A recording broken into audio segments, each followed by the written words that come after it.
If you're watching this and you're a mom, especially if you're a new mom, I'm going to give you some lowdown that they probably didn't talk about in the parenting class. And if you are a seasoned mom and you have feedback on this too, please be sure to pop it down in the comments because we're about to get down and dirty with this. There are things that they do not tell you about parenthood, things that they do not include in the brochure, if you will, that once you know, will help you to frame things a little bit differently going forward. So let's talk about what they don't tell you about motherhood. So typically what you hear and see with regards to motherhood is that, oh my goodness, it's this amazing experience. It's absolutely beautiful. And you have this precious child and it's so awesome. Which, you could easily go, but that has to be true because I'm seeing all these images on social media, or I'm seeing all of these cutesy commercials and all of the holiday cards where people just have it all together and it's amazing. But what you don't know is that raising little humans is some intense work. So while little JR may look amazingly cute on that holiday picture, what you don't know it was that he was just biting his mom 5 minutes before that photo was taken. Or although you have this amazing, awesome, beautiful little one, they may have GERD or all sorts of other issues going on. I do not speak that over your children. I'm just speaking the fact that there's so much that we believe to be true because of the illusion that we see that we just need to get real and talk about what motherhood is actually about and some of the ways that I choose as one mom to another to prepare you and to encourage you. So let's get into it. First, sleep and rest will be different. I know this tends to be the very common one, and people go, oh yeah, when you're a mom, you don't sleep. Depending on how your little one is, they may be able to sleep beautifully well. Rest is the one that tends to be a little bit more tricky because you now have someone else who needs your attention. So if you were accustomed to being able to just have time to sit and enjoy a quiet coffee or to go off on a long run and not need to worry about anything, yes, you can still do those things, but you need to plan them a whole lot differently than before. That is the part that really threw me off. So for example, I still have moments when I will I will forget. If I'm going to just say it, there are times that I forget that I have children in the sense that there are extra things to be done. Perfect example. We were deciding to go out and to visit with some friends yesterday. And I was going to use a different vehicle. So it's just, okay, yeah, it won't be a problem. I'll just move some vehicles around because we've got, the smaller car and we've got a larger vehicle. But as I was walking towards them, I realized, I can't just move to another vehicle because that means I need to move car seats.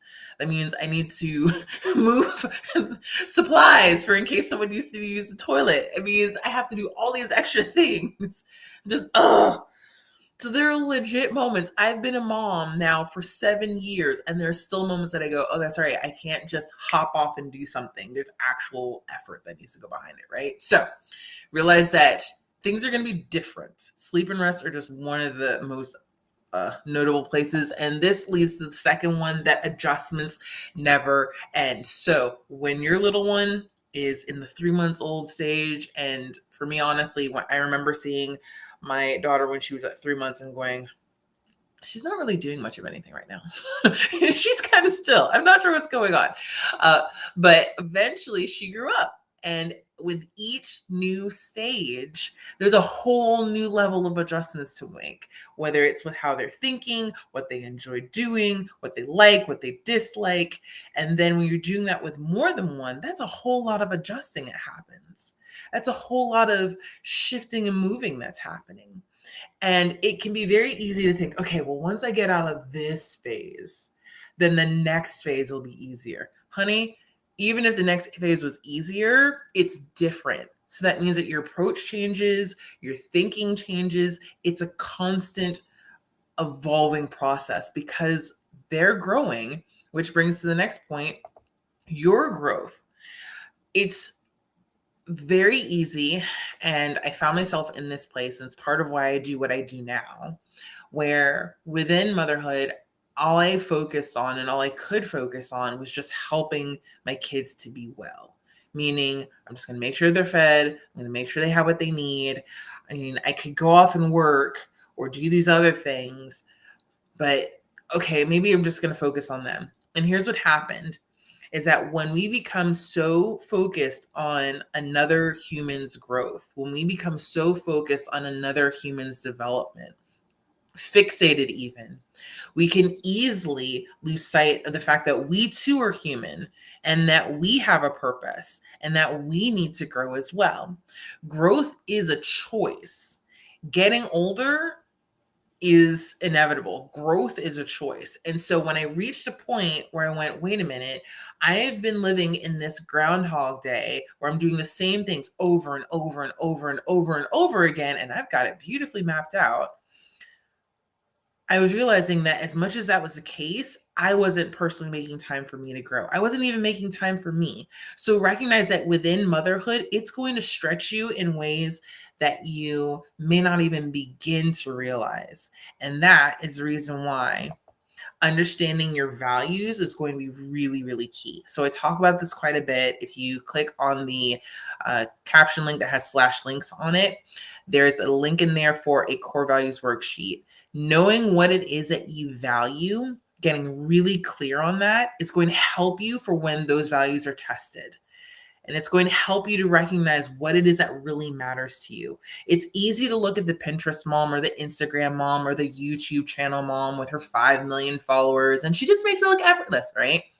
It's easy to look at that person and to think, well, maybe I need to do something differently. Maybe I need to be more like that. Maybe if I had that color paint and that furniture and these special tools and all this stuff, maybe I would somehow be different.